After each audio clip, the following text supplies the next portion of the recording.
That man. His form was changed. It was as though that lance was swallowing him whole.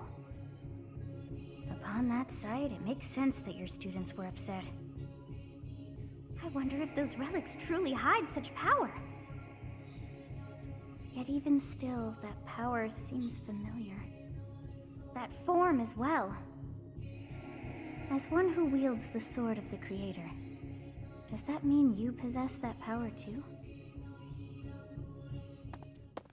Professor, you have returned. The goddess is indeed generous with her divine protection. I have already heard Gilbert's report about what happened. See to it that you keep what transpired at the tower to yourself. People would lose faith in the nobles should rumors spread of one using a relic and transforming into a monster. All regions of Fodland would fall into chaos.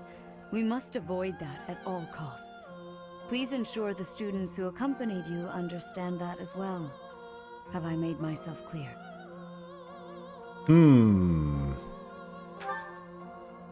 His transformation into a black beast was nothing short of divine punishment from the goddess.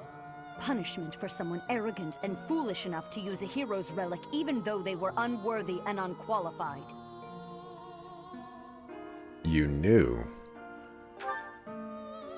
Of course. That is why we rushed to recover it.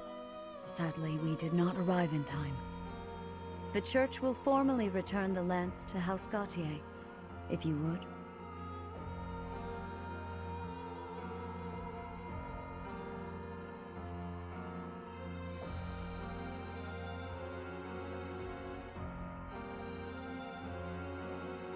For science, I will not. What is the meaning of this? Ahem. Excuse me. Lady Rhea, I am overjoyed and beyond grateful to you for recovering the relic of my family, House Gautier. Now, may I please have that lance? I have received direct approval from my father to take possession of it. As the next head of House Gautier, do you swear that you will never cause such a deplorable incident to transpire? On my family's name, and on my brother's life, I swear it. Very well. However, I have one condition. You must never allow another to wield this lance. Your brother clearly demonstrated what fate awaits those who break that restriction. Yes. I will not soon forget.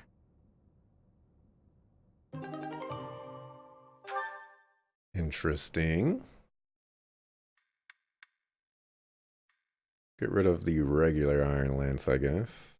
Oh, let's get rid of that Vulnerary. Is your meeting over, Professor? You look troubled.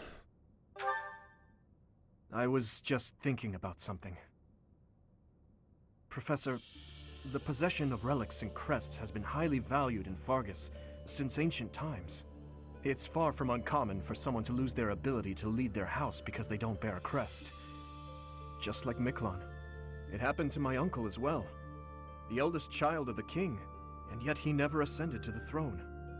All families whose bloodlines carry the crests of the 10 elites are much the same. But House Gautier takes it a step further and absolutely requires an heir who possesses a crest. Why are they so obsessed with it? To that house, the power of crests is a necessity, not a luxury. House Gautier holds the most northern territory in the kingdom, and they have fought with the people to the north for many years. The head of that house is responsible for protecting that territory from fearsome invaders, whom they keep at bay with the power of crests and relics. In exchange for that responsibility, they are granted special privileges within the kingdom.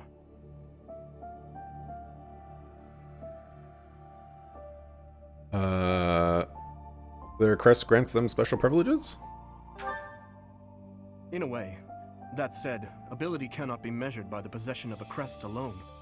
I believe that Margrave Gautier was wrong to disinherit Miklon, simply because he did not bear a crest. Still, there is always a reason for why such customs stand the test of time. Imagine what this world would be like if no one placed any stock in crests. Bloodlines that carry crests would dwindle, The metaphorical blade used to oppose threats would eventually rust. This same argument has been made time and time again across the years. Both sides are at once right and wrong. What do you believe, Dimitri? I believe those with crests and those without should acknowledge the other's strengths and learn to respect each other based on personal merits. And that doesn't apply only to crests. The same holds true for lineage, race, faith, ideologies. If we could just accept each other and make mutual concessions, one step at a time, perhaps... Who knows if that's even possible? Everyone has something that is unacceptable within them. I certainly do, and I'd wager you do as well. I wonder which is best, Professor. To cut away that which is unacceptable, or to find a way to accept it anyway?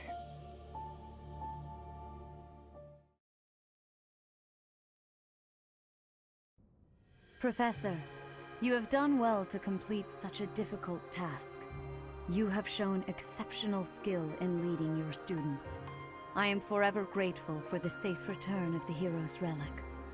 Just as I expected, you have mastered the sword of the Creator. Now then, I shall tell you about your mission for the coming month. Rhea... Archbishop! Seteth, what troubles you? Flayn is missing. I cannot find her anywhere. Professor, have you seen Flayn recently? Have you looked? I have not. I have searched everywhere. Where could she be? She may be in danger. Oh no, no, no, what am I to do? Calm yourself, Seteth. Professor, we shall continue our discussion another time. Oh, I'm not gonna be a babysitter. That's a nice change of pace. Nope, nope, okay.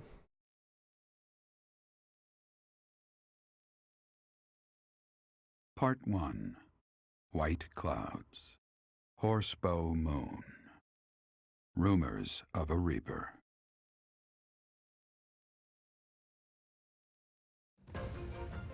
As cold air begins to creep in from the north of Fargus, Fodlan welcomes the riches of fall. The women spend their days reaping the golden fields, gratefully embracing the bounty the goddess has once again provided. The men venture into the wilds with horsebows and empty sacks ready to be filled with game. It is burning up in here. Burning up.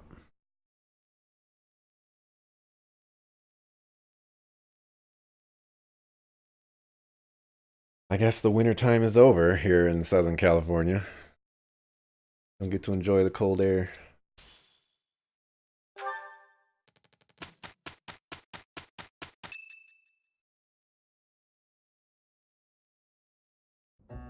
As I believe you are already aware, Seteth's younger sister Flayn has gone missing. At present, all we know for certain is that she has not left Garreg Mach. Flayn is not the type of person to just wander off on her own without telling me where she is going. We have searched the monastery thoroughly, but have found nothing. I am now mobilizing the knights to begin searching the town. Troubling rumors have been running rampant lately. I do not wish to consider the worst, but... What is it you're afraid of? There are rumors of someone prowling the streets and attacking innocents night after night. The knights have investigated the matter. They have not discovered any remains, nor have they found any concrete evidence. The people are panicked. They all insist someone called the Death Knight is coming to claim their souls with his blade. There is no way she could have escaped unscathed if she were captured by such a fiend. Where is she? Seteth, recall that impatience begets error. Please do your best to calm yourself. I think of your sister as family as well. You know that. You have my support. We will devote ourselves fully, mind, body, and soul to recovering her. Professor, your mission for this month is to help find Flayn. The knights have the town covered, so I ask that you focus your efforts on searching the monastery again. We do not have time to waste. You have your orders. I waited like a whole week. Flane has disappeared? Seteth must be beside himself. So, finding little Flane is our mission for this moon? Leave it to me, Professor. Chasing after girls is my specialty. Sylvain, even you must agree that now isn't the time for jokes. I hope Flane is okay. I've heard rumors about some Death Knight running around town. Sounds intriguing. I have been hoping to cross blades with him. Felix, please consider how Seteth must be feeling right now. In any case, we must start our search at once. Every moment matters. On your order, Professor, let's try to collect as much information as we can.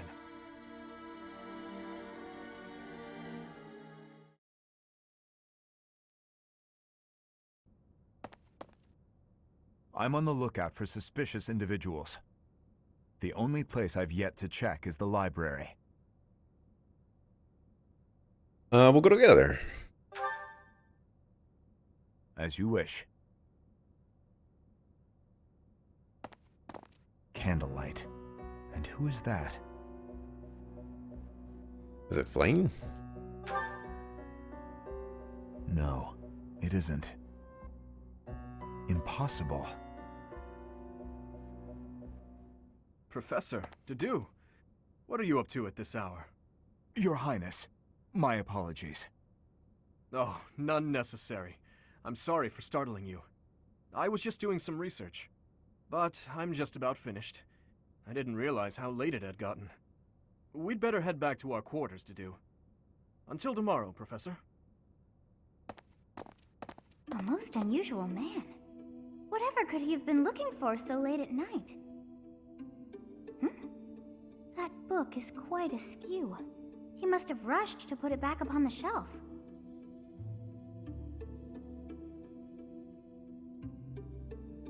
It seems to be a record of donations from nobility. Arundel. That's not a name I know. He's an Iron Blood. Gotta watch out for him. But look at that. This Arundel gave quite a sum each year. That is, until the year 1174. He must have died or fallen to financial woe. I can't imagine what this has to do with Flane.